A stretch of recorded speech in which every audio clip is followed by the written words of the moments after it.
A Letter to God by G.L. Fuentes। अब इस chapter के लॉन्ग क्वेश्चन आंसर्स, लंबे प्रश्न उत्तर डिस्कस करते हैं जिनका जवाब आपको 100 से 120 शब्दों में तैयार करना है।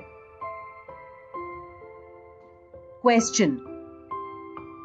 इस कहानी से ऐसा लगता है कि लेंचो एक भावुक व्यक्ति था।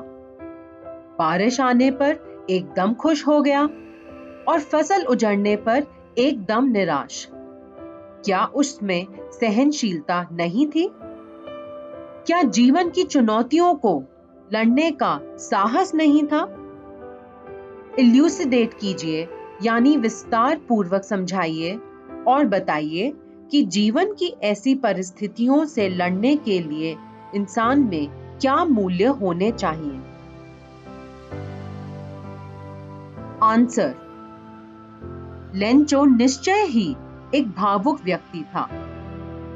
अच्छी बारिश से उसने अपनी उम्मीदें जोड़ रखी थी और उजड़ी फसल देखकर वह निराश भी हुआ था, पर वह सहनशील भी था और उसमें हिम्मत भी थी जीवन की परिस्थितियों से लड़ने की।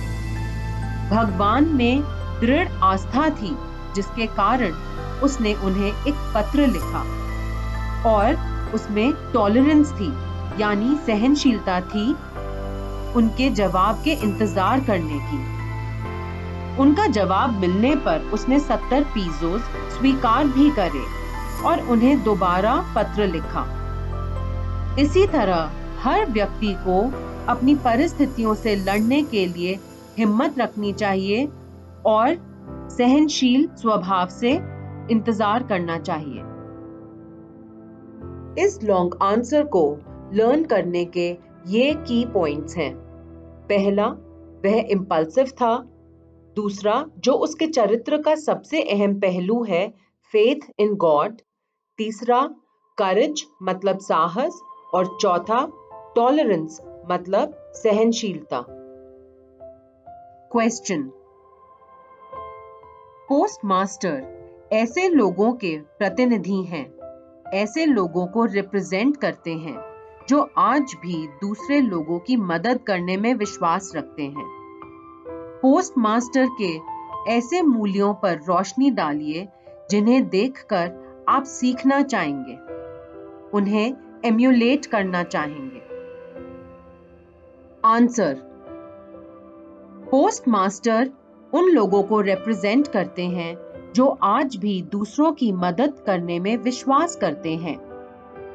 लेंचो की आस्था कायम रखने के लिए पोस्टमास्टर ने अपने एम्प्लॉइज के सहयोग से पैसे इकट्ठे किए। उनका लेंचो के प्रति प्रेम भाव था और एम्पैथी यानी सहानुभूति थी। वह कंपैशनेट यानी दयालु थे और उन्होंने लेंचो को यह भी जानने न दिया कि वह पैसे उन्होंने स्वयं भेजे थे। अंत में पोस्टमास्टर के लिए हम यह कह सकते हैं कि वह दूसरों की मदद करते थे, मतलब सहायक थे। लविंग नेचर था यानी प्रेम भाव था, और वे कंपैशनेट थे यानी दयालु थे। क्वेश्चन। लेंचो ने ऐसा क्यों कहा कि रेन ड्रॉप्स नए सिक्कों की तरह थे? उस बारिश से लेंचो का खेत कैसे बदलने वाला था? आंसर। लेंचो एक फार्मर था जिसे बेसब्री से बारिश का इंतजार था। बारिश आने पर उसे ऐसा लगा जैसे आसमान से न्यू कॉइन्स गिर रहे हैं। बड़े कॉइन्स 10 सेंट के और छोटे कॉइन्स 5 सेंट के। वह संतुष्ट था, पर जैसे ही हवा की गति बदली और तूफान आने लगा, लेंचो निराश हो गया। उसने प्रार्थना करी कि यह जल्द ही निकल जाए। बारिश से उसकी उम्मीदें जुड़ी थीं अपनी फसल के लिए, पर तूफान आने के कारण सारी फसल उजड़ गई और एक भी पत्ता न बचा। फसल उजड़ने पर लेंचो और उसके परिवार को भूखा रहना पड़ सकता था। इस आंसर को आसान बनाने के लिए आप इस क्रम को याद कर सकते हैं। पहला, लेंचो ने बारिश का इंतजार किया।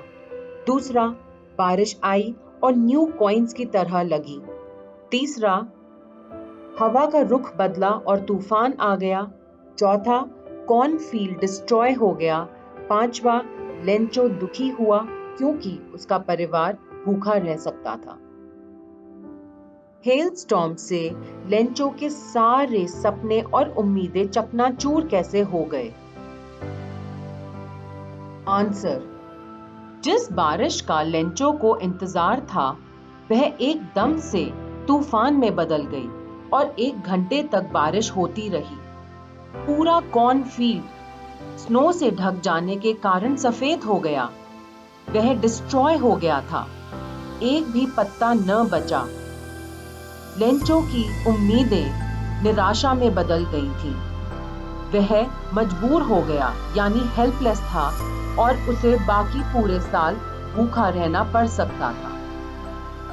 पहले बताए हुए इस क्रम से आपको इस आंसर में भी मदद मिलेगी।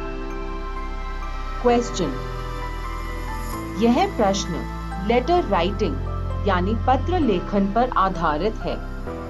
इस प्रश्न में आपको लेंचो की ओर से अपने मित्र को एक पत्र लिखना है और उसमें आपको इन सारी घटनाओं का वर्णन करना है।